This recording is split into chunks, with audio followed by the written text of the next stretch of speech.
does church reset mean to me? What it means to me is to erase all the man-made constructs we have built over the last 1800 years. It means to go back to the original idea preached by God, then by the prophets, John the Baptist, and capped off with Jesus.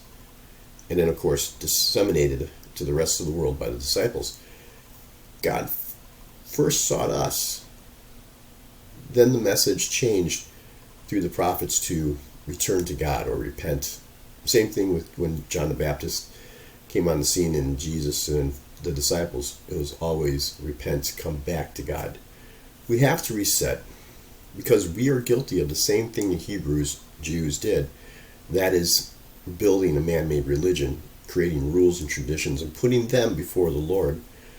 And we know this to be true because we see Jesus speaking about this in Mark 7, where he points out that the Pharisees observed the traditions of the elders. And we're talking about they got upset with the disciples because they didn't wash their hands before they ate.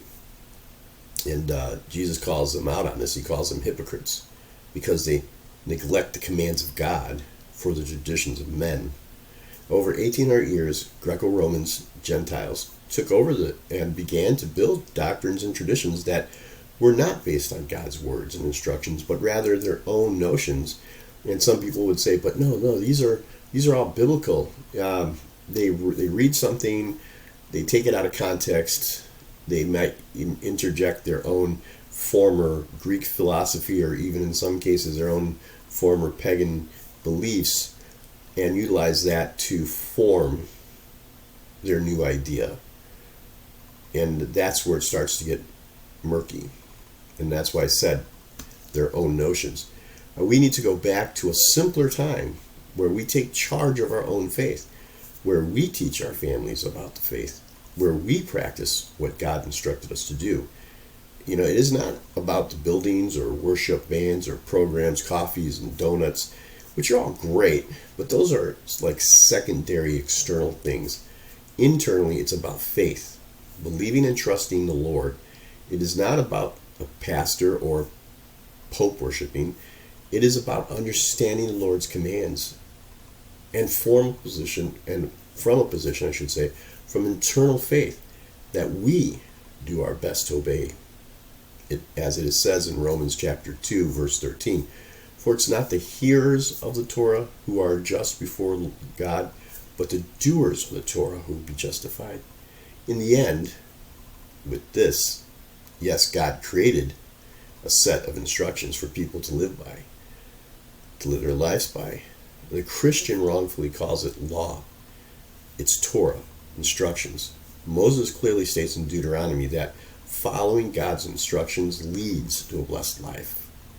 Not following them leads to a bad life.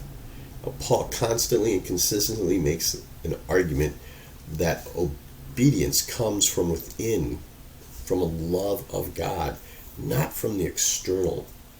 This is what Paul was talking about. That is what a religious leader may think about you. You know, judging you, thinking you're not doing what you're supposed to do. Or your friend sitting at church might be thinking of you, saying you aren't doing what God tells you to do. Or some misguided notion that following these instructions from an external point of view will lead to a blessed life without the internal faith. That's the point.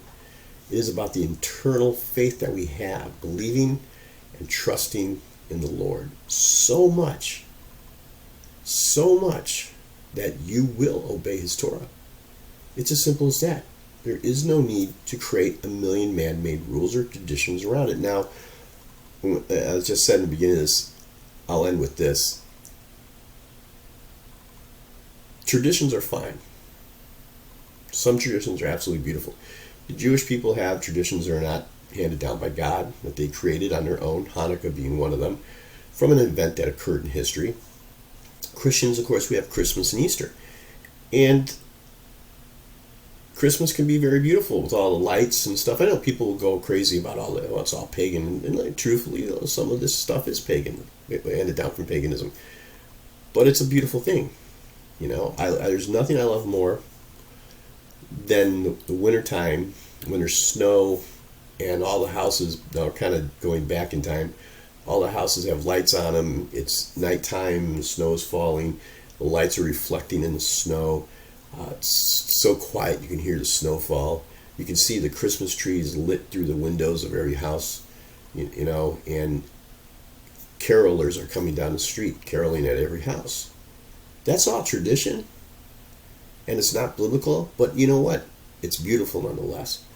The concept is not to let those traditions overrule God, that they become paramount. God always has to be paramount. You know, as long as traditions are not so crazy and so far-fetched that it evidently becomes something more evil than good.